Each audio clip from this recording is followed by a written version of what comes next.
यदि अन्न है तो आत्मा का भोजन का नाम भजन है। इसलिए कबीर साहब कहते हैं कि रात गंवाया सोई के, दिवस गंवाया खाए, हीरा जन्म अमोल था कौड़ी बदले जाए। कि तुमने जो ये मानव का सर्वोत्तम जीवन, जो हीरा के जैसे कीमती जीवन पाया, इस हीरे जैसे जीवन को तू कौड़ी के भाव में गंवाया। लोगों ने पूछा कि साहब आपको कैसे लगता है कि हम अपने जीवन को कौड़ी में गंवा दिए? तो कबीर साहब ने कहा, मैं बताता हूं। भजन बिना नर बावरे, तूने हीरा जन्म गवाया रे, तूने हीरा जन्म गवाया। साहब कहते हैं कि रात दिन जो खा करके अपने जीवन को तुम बर्बाद कर रहा है। लोगों ने प्रश्न किया कि आपको कैसे लगता है कि मेरा जीवन बर्बाद हो रहा है? तो कबीर साहब उत्तर देते हैं कि भजन बिना नर बावरे, तूने हीरा से जन्म को कौड़ी के भाव में क्या किया? गवा दिया। भोजन तो कर ही रहा है, तू भजन नहीं कर रहा है। भोजन और भजन एक ही शब्द से बना हुआ शब्द है, लेकिन अंतर क्या है इसमें? देखिए, तीनों शब्द पर व्याकरण के दृष्टिकोण से विचार कीजिए। तीनों में, दोनों में शब्दों में कोई अंतर नहीं है। भजन और भोजन में मात्र 3 अक्षर है। भोजन में भी 3 अक्षर और भजन में भी 3 अक्षर। अंतर किस चीज का है? केवल मात्रा का अंतर है। मात्रा समझते हैं ना? व्याकरण में अक्षर और मात्रा अलग अलग चीज होता है। अक्षर उसे कहते हैं जिस शब्द का अपना केवल कोई अस्तित्व हो, अब मात्रा उसे कहते हैं जो शब्दों के ऊपर में बैठ करके उस शब्द के अर्थ में परिवर्तन करे, उच्चारण में परिवर्तन करे, उसको मात्रा कहते हैं। जैसे क अक्षर हुआ, अब उसके ऊपर में आ क लगा दी, हर्षी का लगा दी, दीर्घई का लगा दी, हर्षु का लगा दी, दुर्घु का लगा दी, अय का लगा दी, अय का लगा दी, अंशुआ लगा दी, विसर्ग लगा दी। तो आक, हर्षी का, दीर्घी का, हर्षु का, दुर्गु का, ये अक्षर है कि मात्रा है? आए बढ़िया से बोलिए, अक्षर है कि मात्रा? मात्रा है। तो भजन और भोजन ये दोनों शब्द को सुनेंगे तो भजन में भी और भोजन में भी शब्दों का कोई अंतर है? भजन में भी 3 शब्द है, भो जो न। अब भोजन में भी 3 ही शब्द है, भो जो न। फिर वह भोजन क्यों बन गया? क्योंकि भजन में मात्रा जुट गया, तब वह क्या बन गया? भो में औ का मात्रा जुट गया और जो न तो है ही। केवल एक मात्रा के बढ़ जाने से वह क्या हो गया? भजन से वह भोजन बन गया। वह मात्रा क्या है? विकार। साहित्य के दृष्टि में मात्रा को शब्द का विकार माना जाता है। तो जब भजन शब्द पर औ का मात्रा जुट गया तब वह भोजन बन गया। अर्थात पंच तत्वों के विकार से जो निर्मित यह शरीर है, जो मिट्टी के ढेर से बना और अंततः मिट्टी में बन जाना है, तत्वों से जुड़े इस शरीर को गोस्वामी तुलसीदास जी ने अच्छा नहीं कहा है।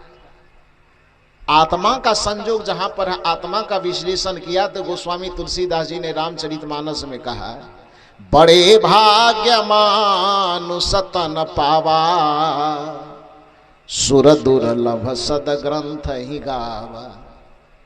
इस चौपाई को सुन करके बहुत लोगों को लगे, वाह रे भाई, तो हमारे तन की इतनी बड़ाई गा दिए कि अब तो हमको कुछ करने की जरूरत ही नहीं। लोग फूलने लगे। गोस्वामी जी ने देखा कि हमारी चौपाई का गलत असर लोगों के ऊपर हो रहा है। हमने बड़ाई की मनुष्य के अंदर छिपे आत्मा की, तो शरीरे की बड़ाई समझ लिया। तो गोस्वामी जी ने सोचा कि इससे भविष्य में हो सकता है कि हमारे चौपाई का गलत अर्थ लेकर के लोग सही रास्ते से भटक के गलत रास्ते में चला जाए। तो गोस्वामी जी अपनी भूल सुधारते हुए उसमें दूसरी चौपाई लिखता है कि मैंने तन की कोई बड़ाई नहीं की। तन के फूलने वाले लोगों, जिस अन्न से तुम तन को पोषते हो उस तन की मैं बड़ाई नहीं कर रहा हूं। और गोस्वामी जी ने स्पष्ट किया, क्षिति जल पावक गगन समीरा, पंच रचित यह अधम शरीरा। क्षिति मिट्टी, जल पानी, आकाश गगन।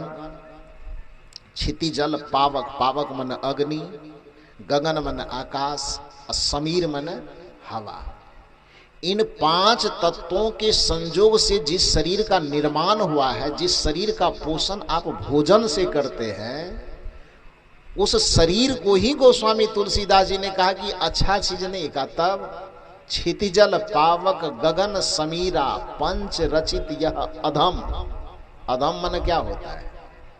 अधम मन महान, अधम मन ऊंचा, अधम मन बड़ा नहीं, अधम मन छोटा, अधम मन नीचा, अधम मन गया गुजरा, जिसका कोई ज्यादा महत्व नहीं। क्षिति जल पावक गगन समीरा, पंच रचित यह अधम। शब्द पर ध्यान दीजिए, अधम शरीरा। इस शरीर को अधम कहा। क्यों अधम कहा? क्योंकि यह विकारों से भरा हुआ है। आखिर इस शरीर में, पंचभौतिक शरीर में अच्छा चीज क्या है? कहीं से खोज के निकालिए तो अच्छा चीज। रात में सो जाइए और सुबह जगिए और जाकर के ऐना में अपने आंख को निहारिए, तो आपके आंख के दरवाजे से क्या निकलेगा? सोना की चांदी? आए, हंसी क्यों लग रही है? ये पूरा शरीर को जो संतों ने विकार की फैक्ट्री कहा है, गंदगी की फैक्ट्री कहा, तो संत कोई बेहोशी में थोड़े बात कर रहा है। इसको प्रैक्टिकल रूप में देखना हो तो बस इतना कीजिए कि रात में अभी जाके खाना पीना खा के सोइए, रात में रात भर सोइए और सुबह जगिए, बिना कुल्ला बिना ब्रश किए आप ऐना के सामने जाकर के खड़ा हो जाइए। कैसा लगिएगा? आदमी की तरह कि चुड़ैल की तरह? आए, आप लोग क्यों हंस रहे? आप लोग ज्यादा लगते हो। खैर कोई बात नहीं। प्रत्येक आदमी अपने शरीर के एक एक अंग का मूल्यांकन कीजिए। सुबह जगने के बाद अपने आंख का दरवाजा देखिए, तो आंख के दरवाजे से सोना चांदी निकलता है कि क्या निकलता है? आए, ओकर की नाम कहै छी अहाँ सबके? निकले जे छै कांची कहते। वो अच्छा चीज है कि खराब चीज? खराब है। अब आंख से थोड़ा और नीचे आ जाइए, नाक पर आ जाइए। नाक से जो निकलता है क्या निकलता है? आए? नकटी निकलता है, नेटा निकलता है। उसको क्या करते हैं? बोले आप लोग स्टॉक में जमा करके रखते हैं, तब दूर फेंक करके तुरंत हाथ धोते, साफ करते हैं ना। उससे और नीचे आ जाए, मुंह के पास आइए। सुबह सुबह ब्रश यदि आदमी नहीं करे तो अपने ही मुंह में उसको खाना खाया जाएगा। क्यों? क्योंकि मुंह से क्या निकला है? गंदगी निकला। गंदगी को ही संस्कृत में विकार कहा जाता है।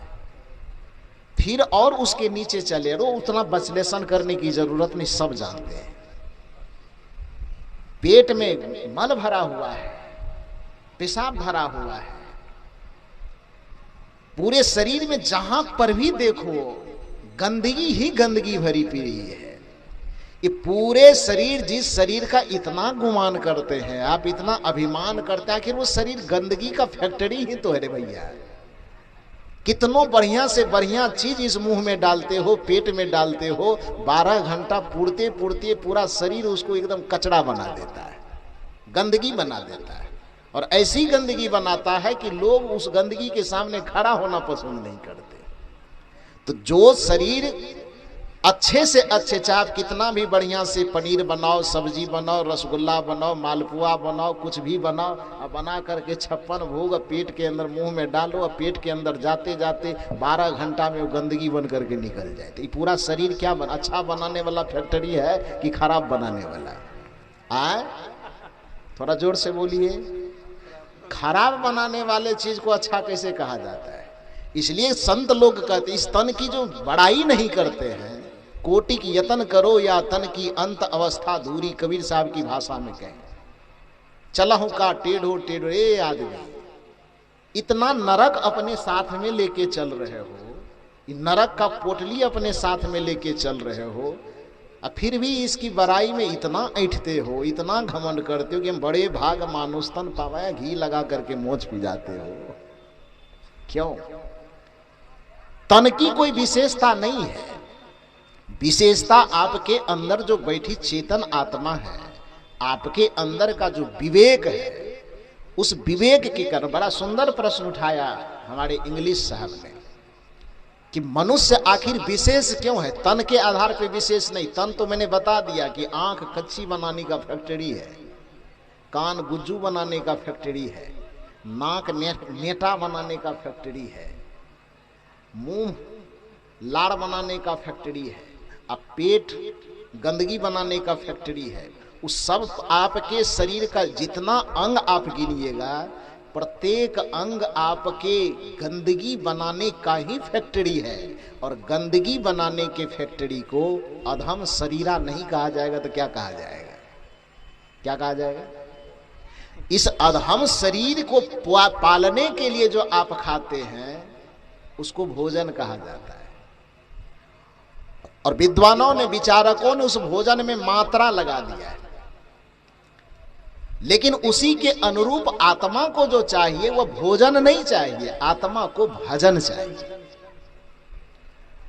भोजन से आपके शरीर की ऊर्जा पूरी होती है और भजन से आपके आत्मा की ऊर्जा पूरी होती है। आपने इस शरीर को सुबह शाम दोपहर 3 बार 4 बार 5 बार भोजन तो खूब करवाया, लेकिन आत्मा का भजन कभी, इसको भजन भी खिलाना चाहिए, यह कभी आपने सोचा नहीं। इसलिए कबीर साहब कहते कि तूने हीरा के जैसा अनमोल जीवन बर्बाद कर दिया। रात गवाया सोई के, दिवस गवाया खाए, हीरा जन्म अमोल था, कौड़ी बदले जाए। भजन बिना नर बावरे, तूने हीरा जन्म गवाया। लोगों ने कहा कि कबीर साहब आप ये भी बता दीजिए कि हीरा जन्म हमारा व्यर्थ नहीं बीते, आखिर इस हीरे जन्म का सदुपयोग कैसे किया जाए? किस प्रकार से लग रहा है कि अभी तक मेरा जीवन यूं चला गया? तो कबीर साहब बताते हैं, कभी न आया साधु संगत में, कभी ना हरि गुण गाया, बही बही मरे बैल की नाई। केवल काम, केवल धंधा, केवल रोजगार। वो काम धंधा रोजगार कौन चीज के लिए? बस इस शरीर को सुरक्षित रखने के। जन्म से लेकर के चिता तक जाने तक मनुष्य जो परिश्रम करता है, वो परिश्रम के केंद्र में क्या होता है, उद्देश्य में क्या होता है? इस शरीर के न सुरक्षा। जब से होश संभालता है, जब तक वो चिता पर नहीं जाता है। एक मनुष्य को चिंता कौन चीज का रहता है कि हमारा जीवन में सब ठीक ठाक चले, बीमार पड़े तो दवाई उपलब्ध हो जाए, भूख लगे तो भोजन उपलब्ध हो जाए, वस्त्र नहीं रहे तो वस्त्र उपलब्ध हो जाए। इसके लिए धन कमाने की जरूरत पड़ेगी, इसीलिए दिन रात मेहनत करके फैक्ट्री में मेहनत कर कर करके आदमी क्या करता है? पैसा कमाता है ना। तो कमाने, खाने और शरीर को पोषने के लिए आपने तो जीवन भर सोचा, लेकिन चाहे लाख सोचिए आप अपने जीवन को सुरक्षित रखने के लिए, आखिर में इस जीवन का क्या होगा? कुछ पल की जिंदगानी, एक रोज सबको जाना, वर्षों की तू क्यों सोचे, पल का नहीं ठिकाना। ठिकाना है। इस जीवन की सुरक्षा के लिए करोड़ों उपाय आप कर लीजिए, लेकिन कबीर साहब कहते हैं कि तुम्हारी चोटी को काल अपने मुट्ठी में लेके हमेशा चल रहा है। सुमिरन कर ले राम का, काल गहे कर केस, क्या जाने कि तुम्हारी हो, क्या घर क्या परदेश।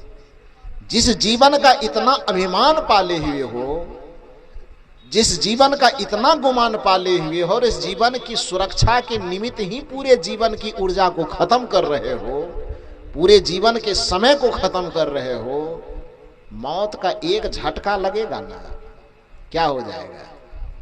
1 मिनट में सब छूट जाएगा। ये आम के जो प्लॉट है, बगीचा, यहो छूट जाएगा।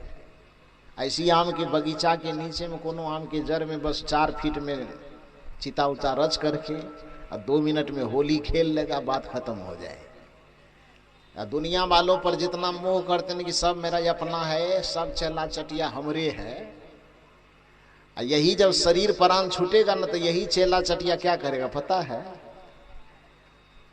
एक शायर ने बड़ा सुंदर कहा है कि दुनिया की मोहब्बत का बस दस्तूर है इतना कि जो मरने के बाद छाती पीट के रोते हैं वही 13 दिन के बाद गरम गरम पूरे भी और नरम नरम जिलेबी मांगता है।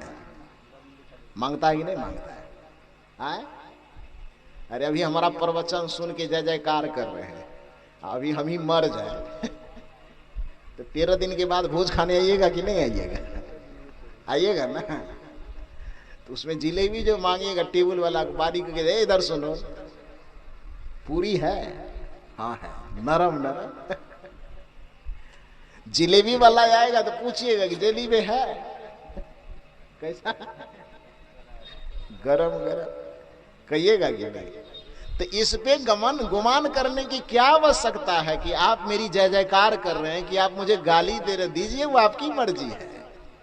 लेकिन वास्तविकता यही है कि जिस व्यक्ति को भजन के रास्ते में चलना हो, उस व्यक्ति को न गाली की फिक्र करनी चाहिए, न वाहवाही पे उसको उछलना चाहिए, बल्कि अपने आप को समान रूप से चलते हुए अपने आत्म तत्व का भजन करना चाहिए। यही कबीर साहब का संदेश है।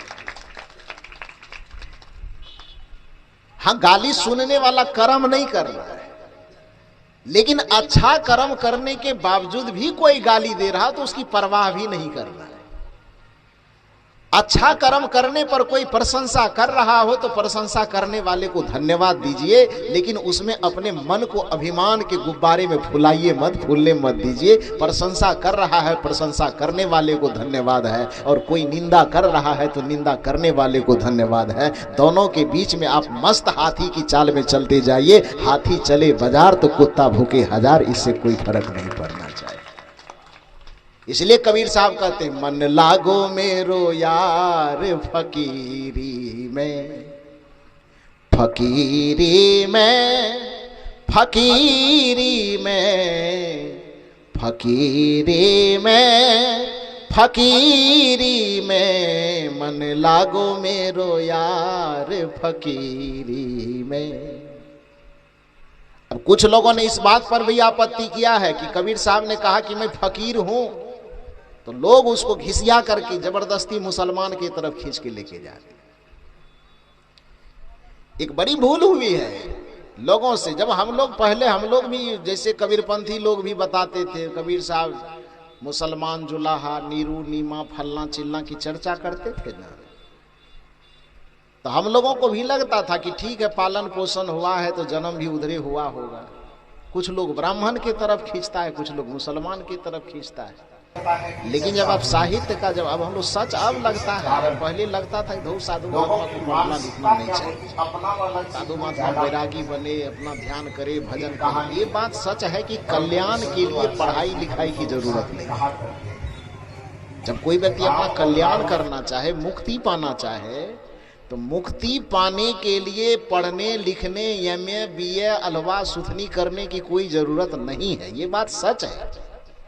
लेकिन यदि किसी व्यक्ति को अपनी मुक्ति के साथ साथ सामाजिक कल्याण और लोगों का भी कल्याण करना हो तो बिना पढ़े लिखे काम नहीं चलेगा। उसको बहुत पढ़ना पड़ेगा, तब जाकर के हजारों लोगों की मुक्ति का मार्ग खोल सकता है। ये बात भी अच्छी तरह से ध्यान में रखना चाहिए।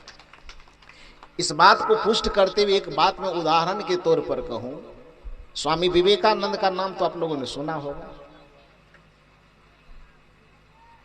आज की युवा पीढ़ी के बहुत आदर्श हैं, बहुत बड़े आदर्श हैं। और मुझे बड़ा गर्व हुआ जब सचमुच में मैं कलकत्ता गया और वहां स्वामी विवेकानंद के जो गुरुदेव थे रामकृष्ण परमहंस जी, एक साधारण पुजारी था वो। जैसे आप लोगों के गांव में मंदिर वगैरह होता है और मंदिर में कोई पुजारी को रख देते हैं 500-200 टका उसको महीना देते हैं केवल घंटी डुलाने के लिए, प्रसाद चढ़ाने के लिए। रामकृष्ण परमहंस जी में वैसा ही आदमी था, कोई बहुत बड़ा आदमी नहीं था।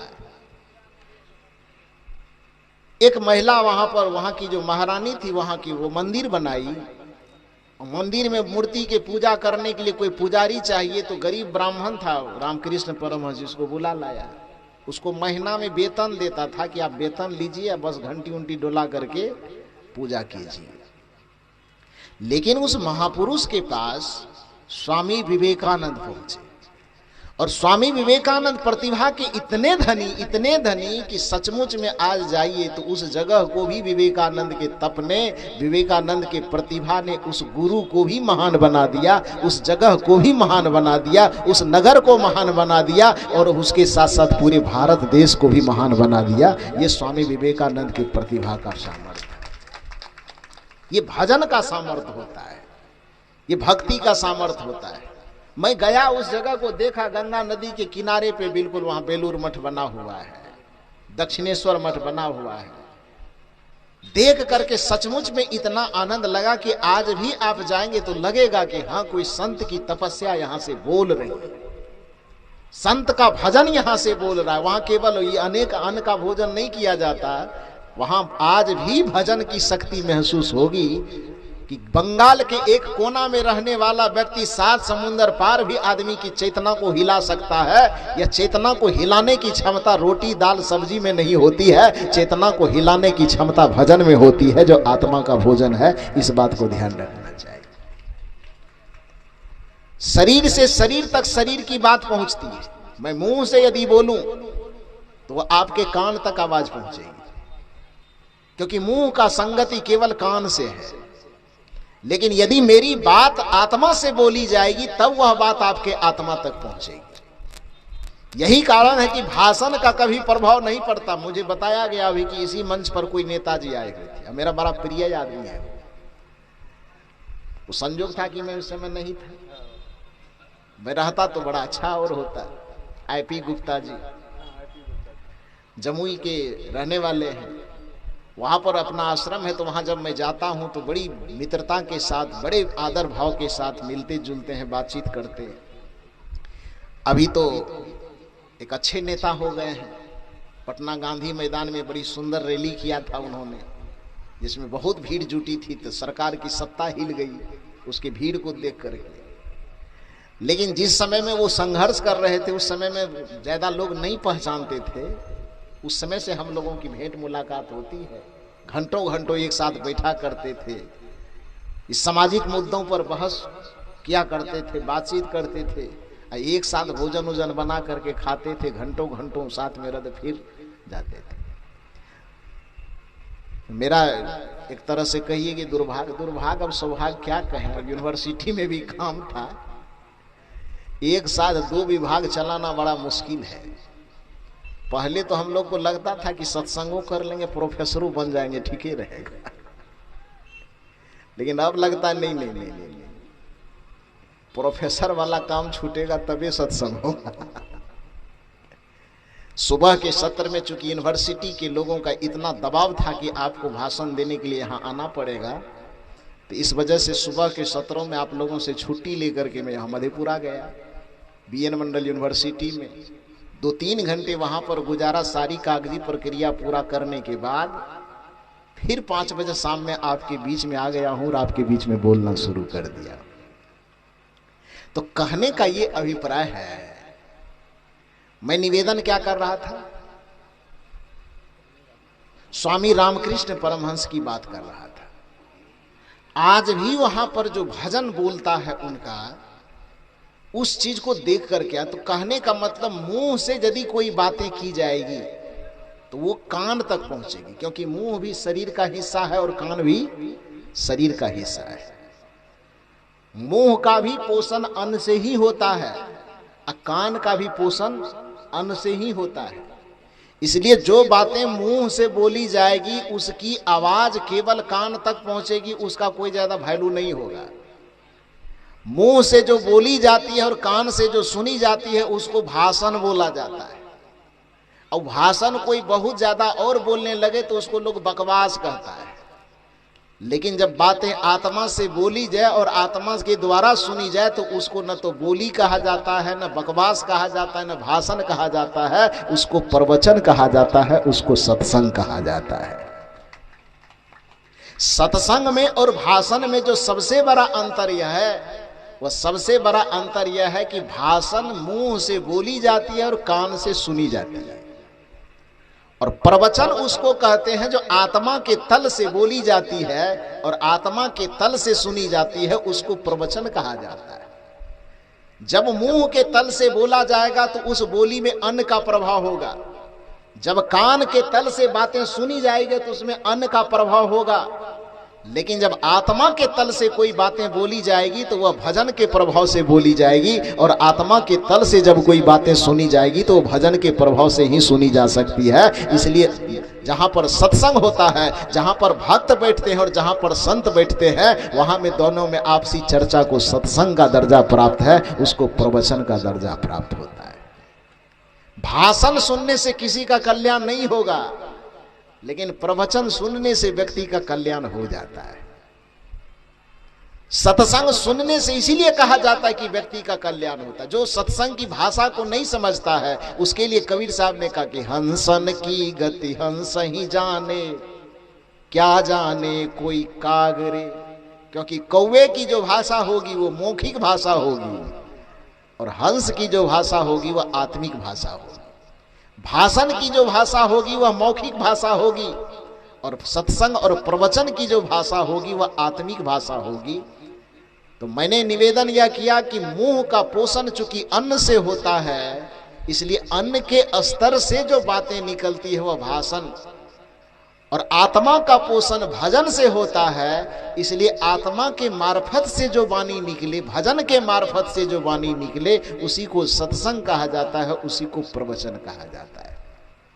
तो आपने जो प्रश्न किया है उस प्रश्न में है कि शरीर का भोजन यदि अन्न है तो आत्मा का भोजन क्या है।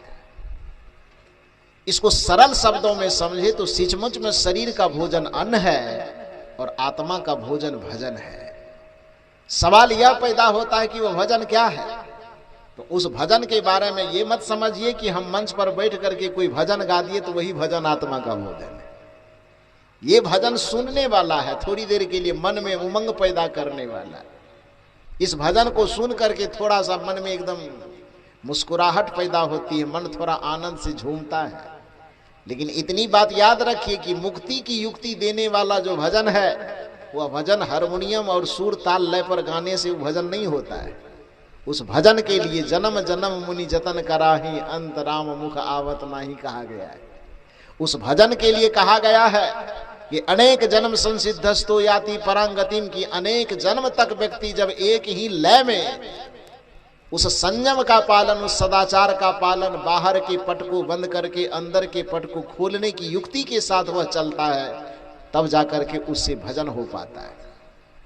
भजन चूंकि चेतना के ऊर्ध्वगामी होने का एक फार्मूला है, इसलिए वह भजन आत्मा को उन्नत करता है, आत्मा को महान बनाता है। मूलभूत रूप में यह समझना चाहिए कि जिस व्यक्ति को अपने आत्मा को मजबूत बनाना हो वह जितना भजन करेगा उसकी आत्मा उतनी मजबूत होगी, और जिसकी आत्मा जितनी मजबूत होगी वह पूरे दुनिया को उतना ज्यादा हलचल मचा करके छोड़ देगा। हमारे जीवन में जो तीन चीज है, एक है तन, दूसरा है मन और तीसरा है आत्मा। ये तीन चीज है ना।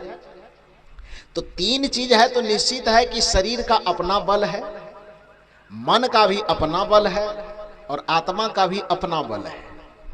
शरीर के बल के मामले में आपकी यदि तुलना की जाए तो शरीर के बल में आप ज्यादा बलवान हैं धरती पर। शरीर के बल के मामले में मनुष्य इस धरती का सबसे बलवान प्राणी है। यदि शरीर के बल में तुलना किया जाए तो आदमी की बात तो छोड़िए, आप घोड़ा से ज्यादा बलवान है कि कम? हाथी से, ऊंट से, घोड़ा से तो थोड़ा ज्यादा कह दिए, गधा से कहिए तो जी।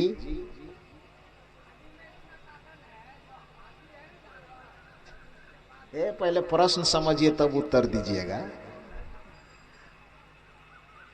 हम यहां कह रहे हैं शरीर के बल में तुलना यदि किया जाएगा, आप जो कह रहे हैं वो दूसरी बात कह रहे हैं, आपके बात पे भी हम आ रहे हैं। हम ये कह रहे हैं कि शरीर के ताकत से यदि तुलना किया जाएगा तो शरीर के ताकत की तुलना में आप गधा से ज्यादा है कि कम है? कम है। घोड़ा से कम है कि ज्यादा है? कम है। हाथी से कम है कि ज्यादा है? कम है। शेर से ज्यादा ताकत आपको है कि कम है? कम है।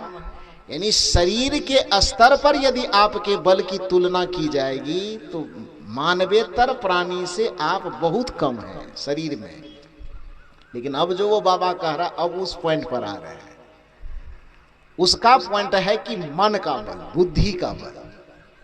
मनोबल और बुद्धि बल के मामले में मनुष्य इतना बड़ा है कि हाथी शरीर के बल में बहुत बड़ा होने के बावजूद भी यह मनुष्य उसको अपने उंगली पर नचाता है। ये शरीर के बल के कारण थोड़े नचाता है, ये मनोबल के कारण और बुद्धि बल के नाते।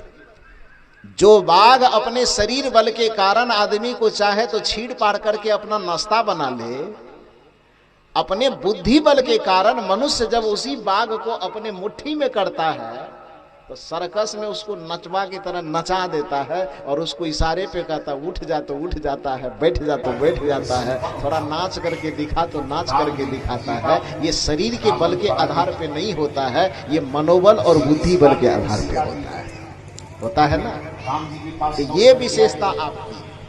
लेकिन बल यहीं पर समाप्त नहीं हो जाता। शरीर के बल जानवरों के पास, मानवेतर प्राणियों के पास अधिक होता है। बुद्धि बल और मनोबल एक मनुष्य के पास होता है। लेकिन एक तीसरा बल है, जिस तीसरे बल की लेवल को जो छू लेता है वही कबीर बन जाता है।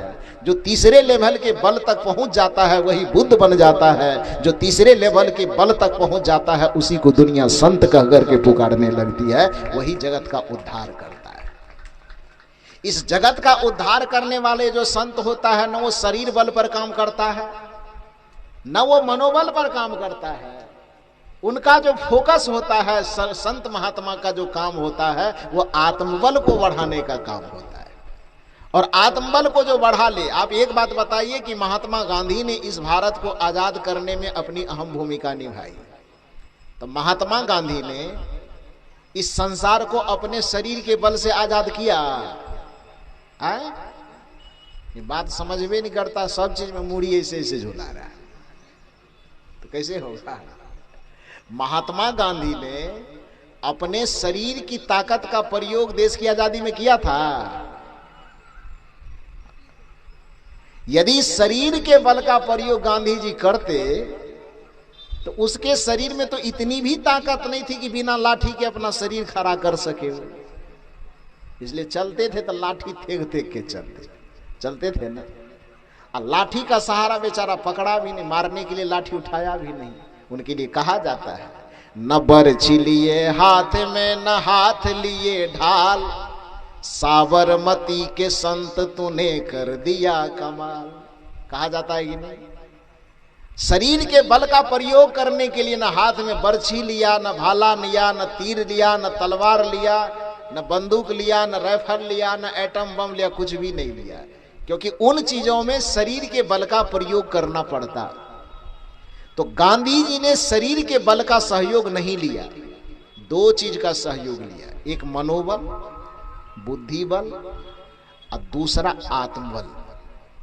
आत्मबल का सहारा कैसे लिया, इसको एक उदाहरण के माध्यम से मैं समझाता हूं। जब अपना भारत देश आजाद हो गया तो देश आजाद होने के बाद संजोग से एक जगह पर किसी मेला का आयोजन किया गया और उस मेला में पहलवानों का दंगल खेल रखा गया। उसमें मुख्य अतिथि बना करके महात्मा गांधी जी को बुलाया गया कि आप आइए, आप मुख्य अतिथि बन करके उद्घाटन कीजिए, फीता उता काटिए। तो गांधी जी गए। अब मुख्य अतिथि हैं तो स्वाभाविक है कि पूरी सभा के बीच में कुर्सी लगेगी। कुर्सी लगी, उस पर गांधी जी बैठे, पूरा दंगल हुआ। उस दंगल में दारा सिंह पधारे हुए थे, जो अपने भारत के सबसे बड़े पहलवान थे। कहा जाता है कि वो कभी किसी से हारे नहीं, उसको रुस्तमे हिंद कहा जाता है। तो ये दारा सिंह अपने भारत की तरफ से थे लड़ने में। तो जो भी पहलवान उसके सामने में लड़ने के लिए आवे, महात्मा ये दारा सिंह उसको तुरंत उठा के पटक दे। 1 पटका, 2 पटका, 4 पटका, 10 पटका, मतलब जो भी उसके साथ लड़ने के लिए आया, हाथापाई करने के लिए, सबको वो उठा करके पटक ही देते थे। अब जब इतने लोगों को उठा के पटक रहा तो थोड़ा घमंड तो आएगा ना। प्रभुता पाए काह मद नाही, गोस्वामी जी कहते हैं। जब किसी आदमी को प्रभुता मिलने लगती है तो अभिमान तो होना स्वाभाविक हो जाता है। तो जो भी पहलवान आवे सबको उठा उठा के पटकते चले जाए, तो उसको इतना अभिमान हो गया कि अभिमान में वो भूल गया कि आगे पीछे कौन बैठा है, क्या है, नहीं है, और अपना लंगोट ऐसे निकाल करके हवा में लहराते हुए उसके बाद कहा, हाय इस सभा में और कोई माय का लाल जो आके हमसे हाथ मिला सके। क्योंकि अभी तक में जितने से हाथ मिलाए वो सबको पटकनी तो मार ही दिया था। घमंड में आके करे, है कोई माय का लाल कि आकर के हमसे हाथ मिलावे। तो उसमें केवल पहलवान का तो नाम ले नहीं रहा था, वो कह रहा था पूरी सभा में कोई माय का लाल है। हालांकि भाव उनका पहलवाने से था, लेकिन शब्द जो उनका था वो भाव से तालमेल नहीं खा रहा था। भाव यह था कि इस बीच में और कोई पहलवान है, लेकिन शब्द से क्या उच्चारण कर रहे थे कि इस सभा में और कोई माय का लाल है जो हमसे आके हाथ मिला ले। तो 1 बार बोले वो, 2 बार बोले वो, 3 बार बोले वो। गांधी जी भी उसी सभा में बैठे थे, तो उनको सुनते सुनते रहा नहीं गया। गांधी जी लड़खड़ाते हुए, शरीर तो बूढ़ा थे तो हिलडोल तो करेगा ही, तो लड़खड़ाते हुए शरीर के साथ लाठी का सहारा लेते लेते और कुर्सी पर से उठ करके दारा सिंह के आगे में जाकर के खड़ा हो गया। दारा सिंह ने कहा, बापू आप यहाँ? गांधी जी ने कहा कि हम लड़ने के लिए आए। दारा सिंह ने कहा कि हम आपसे कैसे लड़ेंगे? गांधी जी ने कहा वो तो बोलने से पहले सोचना चाहिए था। सोचो तुम क्या बोले, जरा सा सोच करके देखो। तुम कह रहे हो जब सब पहलवानों को पटक दिया तो तुम्हारे मुंह से भाषा 1 बार नहीं 12 बार यही निकल रही कि सभा के बीच में कोई माय का लाल है जो दारा सिंह से हाथ मिलावे। तो जब पूरे सभा को तुम ललकार रहे हो, पूरे सभा के लोगों को अपने माँ के दूध का आन दे रहे हो, तो और लोगों को अपने माँ के दूध का आन हो कि न हो, हम भी इसी सभा के बीच में बैठे हैं, हमको अपने माँ का दूध आन है। इसलिए हम हारे जीते वो फैसला बाद में होगा। ये हम भी जानते हैं कि तू 1 फूंक मारेगा तो हम फुटबॉल की तरह उड़ जाएंगे, लेकिन गांधी हमेशा ताकत से टकराना सीखा है। जिस अंग्रेज की हुकूमत का राज कहा जाता था कि अंग्रेज की हुकूमत का कभी सूर्यास्त नहीं होता, ऐसे हुकुम वाले लोगों से टकराने की हिम्मत यदि गांधी में हो सकती है, तो अपने ही देश में जन्म लेने वाला दारा सिंह आकर के मेरी माँ के दूध को ललकार रहा हो, तो मर जाऊं या जीत जाऊं या हार जाऊं उससे कोई फर्क नहीं पड़ता, लेकिन माँ के दूध की ललकार को गांधी बर्दाश्त नहीं कर सकता। इसीलिए मैं तुमसे लड़ने के लिए आ गया हूं। तो गांधी जी कहे लड़ो। अब बेचारा उसको बड़ा पछतावा हो दारा सिंह को कि ये क्या हो गया मामला, हम तो बेकार बोल दिए। तो सर झुका करके इसे हाथ जोड़ करके खड़े हैं। गांधी जी कहते अरे लड़ो ना, थोड़ा झुंझलाहट में। इतना देर से चिल्ला रहा था कोई माय का लाल है, तो ये तो आया, लड़ो तो पहले से। दारा सिंह के बाबू गलती हो गई, कहीं गलती नहीं हुई, लड़ो। दारा सिंह ने कहा कि यदि लड़ने की ही बात आप कर रहे हैं तो बापू आपका हाथ पकड़ लिया, और दारा सिंह खुदे घोषणा कर दिया, गांधी जी जीत गए, दारा सिंह हार गया। तो महात्मा गांधी ने कहा ऐसा घोषणा क्यों किया? तब तक में उसको गलती का एहसास हो गया था। दारा सिंह ने कहा कि बापू ये बात सच है कि शरीर के बल में मैं आपसे मजबूत हूं। जब बड़े बड़े पहलवानों को मैं धूल चटा सकता हूं तो आपके जैसे ये हड्डी के पुतले को यदि मैं चाहूं तो एक बार में उठा करके फेंकूं तो 25 फीट उछल करके चला जाएगा कि नहीं जाएगा?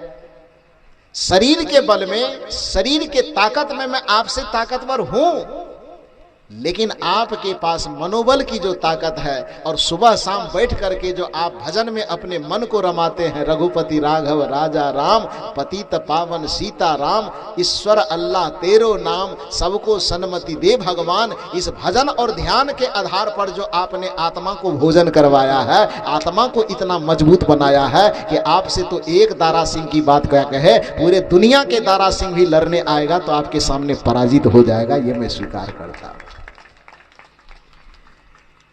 क्योंकि शरीर के बल से मनोबल हमेशा ताकतवर होता है और मनोबल से भी ज्यादा ताकतवर आत्मबल होता है। शरीर के बल की पुष्टि अन्न से होती है, मनोबल की पुष्टि सेवा कार्य से होती है, दान पुण्य से होती है, और आत्मबल की पुष्टि जब भी होती है तो सुमिरन से होती है, ध्यान से होती है, भजन से होती है। इसलिए जिस बंधु ने मेरे पास यह प्रश्न लाया, उसके प्रश्न का उत्तर यही है कि शरीर का भोजन अन्न है और आत्मा का भोजन क्या है? भजन है।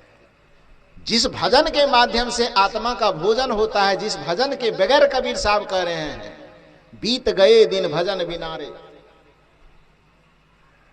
भजन के बिना आपका दिन बीत गया। एक बड़ा सुंदर पद है कबीर साहब का कि बीत गए दिन भजन बिना रे, बाल अवस्था खेल गंवायो, जब जवानी तब मान घनारे, बीत गए दिन भजन बिना रे, लोभे कारण जन्म गमायो, पार उतर लोभे कारण जन्म गमायो, अजहुन गयु मन की तृष्णारे, कहत कबीर सुनो भाई साधु, पार उतर गयो संत जनारे, बीत गए दिन भजन बिना रे। ये भजन के बिना जो आपका दिन बीतता जा रहा है, आखिर वह भजन क्या है? उसी भजन को आज समझने के लिए आप यहाँ पर सत्संग में आए हैं। वह भजन केवल गाने और सुनने वाला चीज नहीं है, वह भजन क्या है? करने वाला चीज है। और वह भजन जो किया जाता है वह किस प्रकार से किया जाता है? कबीर साहब की भाषा में सुने तो मन की तरंग मार लो बस हो गया भजन, आदत बुरी सुधार लो, आदत बुरी सुधार लो बस हो गया भजन, मन की तरंग मार लो बस हो गया भजन। जिस दिन आप अपने मन के तरंगों को मारने में सफल हो जाएंगे, उस दिन आपके जीवन में भजन की क्रिया आरंभ हो जाएगी। लोगों ने कहा, हे कबीर साहब, हे गुरुदेव, किसी भी व्यक्ति के अपने मन में उठने वाले अनिष्ट चिंतन के तरंगों को मिटाना इतना तो आसान नहीं, ये तो बड़ी कठिन काम है। तो जब तक उस कठिन काम को न कर लेंगे, क्या तब तक भजन नहीं होगा? कबीर साहब ने कहा, कठिनता से पहुंचने से पहले जो सरलता वाला भजन है उसका भी व्याख्या मैं करता हूं। और साहब कहते हैं, तरंग को मारने से पहले वाला जो भजन करना है वह भजन कौन सा होगा? तो आदत बुरी सुधार लो, आदत बुरी सुधार लो बस हो गया भजन, मन की तरंग मार लो बस हो गया भजन। मन की तरंगों को मारो बस हो गया भजन। और बुरी आदतें जो आपके अंदर है, उन बुरी आदतों को धीरे धीरे सुधारना आरंभ कर दीजिए तो बस हो गया भजन। प्रत्येक मनुष्य के अंदर कुछ ना कुछ तो बुराई है ना जी। ऐसा नहीं हो सकता है कि कोई मनुष्य ऐसा कहे कि हम बिल्कुल दूध के धोए हुए, हमारे अंदर कुछ बुराई का पक्ष है ही नहीं। मनुष्य ऐसा कोई भी हो, वो कह ही नहीं सकता कि हमारे अंदर अवगुण नाम का कोई चीज नहीं है, हमारे अंदर बुराई नाम का चीज नहीं है, हमारे अंदर कोई कमी नहीं है। कुछ ना कुछ कमी तो होगी, कुछ ना कुछ बुराई होगी। और प्रत्येक दिन आपके अंतःकरण में जो बुराइयां छिपी हुई है, जो अवगुण छिपे हुए हैं, यदि आप भजन करना चाहते हैं तो कबीर साहब कहते हैं, जो तू साचा बानिया, भजन का व्यापारी तू बनना चाहता है तो जो तू साचा बानिया, सांची हाट लगाओ। अपने कर्म का जो बाजार आप लगाते हैं वो सच्चा बाजार लगाइए। जो तू सांचा बानिया सांची हाट लगाओ। और दूसरा काम कि अंदर झाड़ू दे के, आपके अंदर में जो बुराई के, कमी के, अवगुण के जो झाड़ झांकड़ पड़े हुए हैं, कूड़ा कबाड़ भरे पड़े हुए हैं, कबीर साहब कहते प्रत्येक दिन सुबह शाम जग करके अपने आत्मचिंतन करके अपने अंदर की कमजोरी को परख करके एक काम करना, अंदर झाड़ू दे के कूड़ा दूर बहाओ। आपके अंदर में जितने कूड़ा कबाड़, कूड़े कचड़े भरे पड़े हैं, ज्ञान के, ध्यान के, विवेक के, विचार के झाड़ू लगा लगा करके अंतःकरण से एक एक कमी को आप ढूंढ ढूंढ करके निकालते चले जाइए। और जिस दिन आपके अंतःकरण से सारी कमी, सारे बुराई, सारे अवगुण झाड़ बहार करके बाहर निकाल दिया गया और आपका अंतःकरण पवित्र हो गया, उसी दिन आपके अंतःकरण में परमात्मा प्रकट हो जाएंगे, आपके जीवन का उद्धार हो जाएगा। यही भजन का फार्मूला है। जिस दिन आप अपने अंतःकरण को समस्त विकारों से मुक्त कर लेंगे, ध्यान रखिए, उस दिन अलग से कहीं किसी परमात्मा को पाने की आवश्यकता नहीं पड़ेगी, बल्कि परमात्मा वह परम तत्व है जो आपके ही पवित्रता से प्रकट होता है। कल मैंने कहा था कि ब्राह्मणवादी परंपरा की धारणा है कि परमात्मा अवतार लेता है, लेकिन संतों की परंपरा की धारणा है कि परमात्मा अवतार नहीं लेता, परमात्मा प्रकट होता है। ध्यान दीजिए मेरे शब्द पर, अवतार लेना और प्रकट होना दोनों में आसमान और धरती का फर्क है। कुछ लोग शब्दों के महत्व को और मर्यादा को न जानने के कारण कबीर साहब को भी कभी कभी कह देते हैं कबीर साहब का अवतरण हुआ, लेकिन जो शब्दों की मर्यादा जानते हैं वो कहते हैं कबीर साहब का प्रकट, कबीर साहब प्रकट हुए। हालांकि भगवानवादी मानसिकता के लोगों ने भी भगवान को अवतार नहीं कहा, वो तो बाद में, मैंने कहा ना कि